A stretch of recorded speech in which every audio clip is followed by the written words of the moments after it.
This is the Lone Crater YouTube. We hope this video helps. In this video, I will explain how to play Pokémon Legends Arceus on Ryujinx. First, you'll want to download the most recent version of the Ryujinx emulator directly from its official website.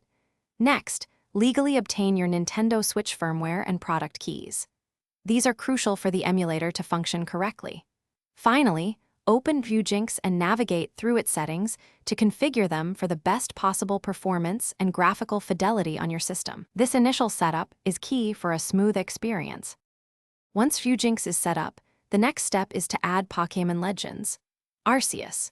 You'll need to acquire the game file itself, typically in XCI or NSB format.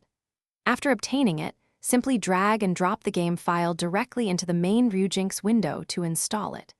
It's also a good idea to check for and apply any available game updates or downloadable content to ensure you have the most complete and stable version of the game running. This ensures you're ready to explore Hisui. Now, let's get your controls and visuals dialed in. Connect your favorite controller, whether it's a Pro controller or an Xbox gamepad, and map all its inputs precisely within Ryujinx's settings. For a stunning visual experience, adjust the resolution scaling to 2 times or even 3 times your native resolution, and enable anisotropic filtering at 16 times. Don't forget to turn on VSync to prevent any distracting screen tearing during your adventures.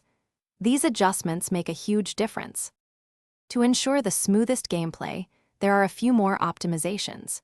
Make sure to allocate a generous amount of your computer's RAM to Ryujinx. 8 GB or more is often recommended for demanding titles. Always keep your graphics drivers updated to their absolute latest version for maximum compatibility and performance.